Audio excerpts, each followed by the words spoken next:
She walked into the wrong room. That's how it started. Wearing secondhand jeans and a faded cardigan, she looked out of place among the crowd of caffeinated coders and tech enthusiasts. She had simply come to the university campus to print a resume at the public library computer lab. But a wrong turn led her through a door labeled Hack for Hope, 24-hour hackathon. Before she could explain, someone handed her a lanyard and smiled. Team sign-ins to the left. She hadn't meant to stay. But the scent of coffee, the hum of energy, and the strange comfort of not being asked to leave made her hesitate. By the time she realized the mistake, a man at the registration desk had already keyed in her name and handed her a welcome kit. That's when the whispering started. Who is she? She doesn't even have a laptop. Probably thought this was a soup kitchen. She didn't flinch. She was used to judgment. What they didn't know, what they couldn't know, was that she had once spent nights curled beneath the glow of digital screens in a public co-working space, silently fixing broken code just to earn enough to eat. That beneath her plain exterior and weathered hands was a mind that had learned to make sense of chaos through algorithms. She had never studied at MIT, had no LinkedIn presence, and didn't have a personal website. But she had built one once. Several, actually, for other people. Quietly. Anonymously.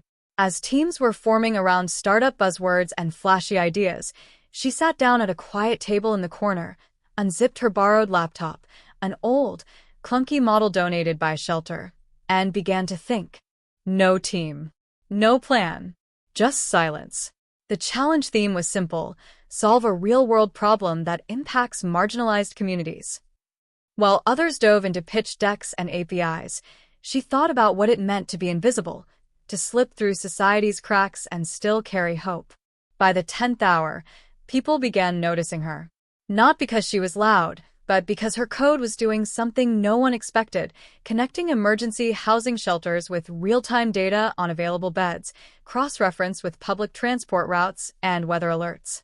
It was seamless, efficient, elegant. A group of undergrads peeked over her shoulder and gasped. "Is that live? How did you get back-end access to that database?" She didn't answer. She just kept typing. By hour 20, murmurs had turned into buzz. A camera crew doing a segment for the university's tech initiative quietly filmed her screen. She hadn't even realized.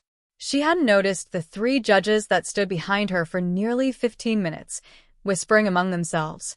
One of them, an older man with sharp eyes, tapped her shoulder. "Where did you learn to build systems like this?" She looked up calmly. "Life." He blinked. "No formal training?" She shook her head. "Just survival." When the final presentations began, she didn't prepare a PowerPoint. She didn't need to.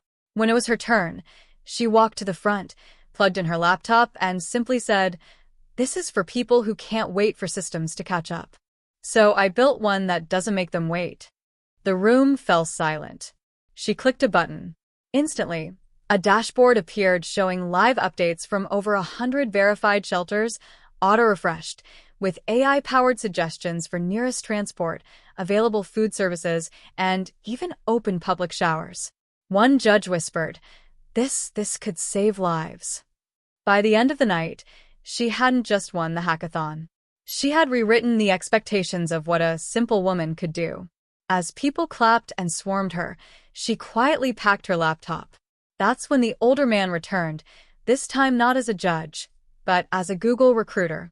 "We've been trying to build something like that for months," he said. "Would you be open to a conversation about joining our team?" She blinked. "Is this another mistake?" He smiled. "No. It's the first right turn." But even as her name trended on Twitter and the media called her an accidental genius, the truth remained hidden. No one knew the full story. No one knew that she'd once turned down a 6-figure job in cybersecurity years ago after uncovering something buried deep inside a corporation's code, a secret tied to her past. That she had walked away from fame to protect someone. That the hackathon wasn't the first time she had built something that could change the world. Just the first time someone noticed. She took the offer, but on her terms. The system she built would remain open source. Free. Untouched by corporate hands. The recruiter didn't ask why. He just nodded. But that night, As she stood outside the auditorium watching the rain fall, she took out a worn photograph from her pocket. A little girl's face smiled back, missing for over a decade. She whispered, "One step closer, baby." Because this wasn't just about code. It was a breadcrumb trail. And she was just getting started.